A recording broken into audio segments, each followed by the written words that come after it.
PM Modi 7 साल बाद कल चीन के दौरे पर पहुंचे और इस दौरान उनका जमकर स्वागत किया गया। आज आपको बता दें कि चीन के राष्ट्रपति शी जिनपिंग के साथ पीएम मोदी द्विपक्षीय बैठक करेंगे। ट्रंप की टैरिफ नीति के बीच मोदी और जिनपिंग की यह मुलाकात काफी अहम मानी जा रही है और आज की बैठक में आर्थिक संबंधों के साथ साथ भारत चीन सीमा विवाद को दूर करने के उपायों पर भी बात हो सकती है।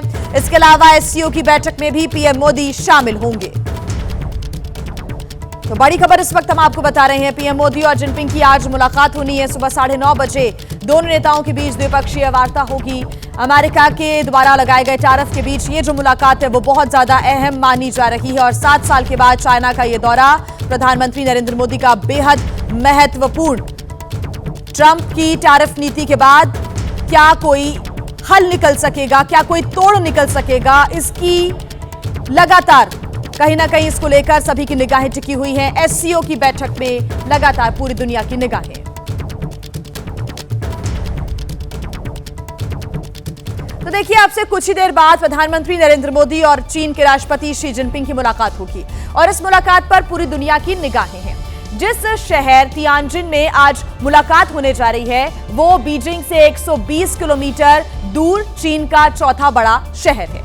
तियानजिन पोर्ट को दुनिया के व्यस्त बंदरगाहों में से एक माना जाता है, जिसकी 19वीं सदी में व्यापार रियासत से अंतर्राष्ट्रीय पहचान मिली और बातचीत के जरिए तनाव कम करने की यहीं से शुरुआत भी हुई थी। ऐसे में ये बहुत जरूरी मुलाकात है और आपको बता दें कि जो तियानजिन पोर्ट है उसको दुनिया के व्यस्ततम पोर्ट्स में से एक माना जाता है। 19वीं सदी में व्यापार रियासत से अंतर्राष्ट्रीय इसको पहचान मिली।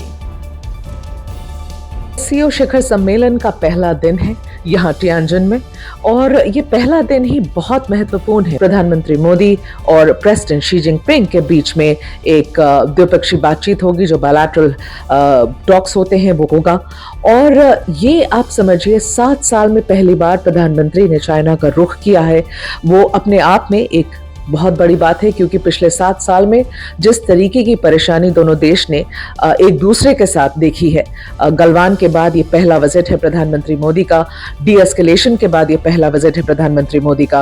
और कजान में इस बात की शुरुआत जरूर हुई थी कि रिश्तों में अब सुधार आने की जरूरत है और उस तरफ कदम बढ़ाए गए थे। लेकिन पिछले 2-3 महीने में जो हम लोगों ने देखा है, जब से टैरिफ की परेशानी प्रेसिडेंट ट्रंप ने शुरू करी है चाइना के लिए, भारत के लिए, एक तरीके से धीरे धीरे करके दोनों देश करीब आ रहे थे। और जिस दिन 50% टैरिफ जो अनाउंस कर दिया प्रेसिडेंट ट्रंप ने, उसके बाद जिस तरीके की करीबी देखी गई है दोनों चाइना और भारत के बीच में, और अब रूस भी जब शिरकत करेगा एससीओ के समिट में, तो ये एक बड़ी बात होगी जब ये तीनों देश एक ही मंच पर रहेंगे और तीनों इस बात से परेशान है कि टैरिफ की मार उन्हें झेलनी पड़ रही है, भारी मार उन्हें झेलनी पड़ रही है। क्योंकि और देखिए, एससीओ की ताकत उसकी जीडीपी में ही नहीं बल्कि उसकी आबादी में भी है। जी हाँ, इन 10 सदस्य देशों में दुनिया की लगभग 42% आबादी रहती है। ऐसे में आज तियानजिन में होने वाली पीएम मोदी और शी जिनपिंग की मुलाकात काफी ज्यादा महत्वपूर्ण है, जिस पर पूरी दुनिया की निगाहें हैं। देखते हैं पॉलिटिकल एडिटर मेघा प्रसाद की एक और खास रिपोर्ट।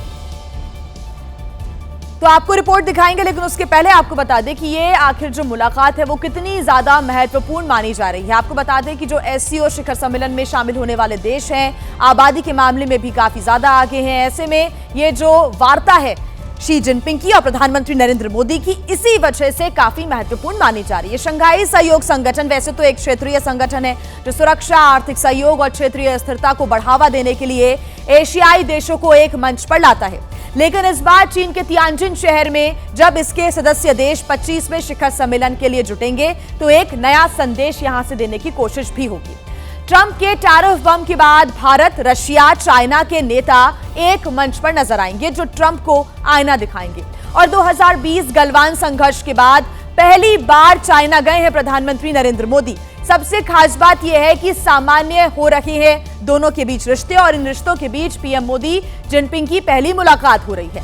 साथ ही साथ 75 साल के राजनयिक संबंध पूरे होने पर मोदी जिनपिंग मुलाकात काफी इंपॉर्टेंट मानी जा रही है। साथ ही विकासशील देशों के लिए नई रणनीति की ये एक नींव भी है।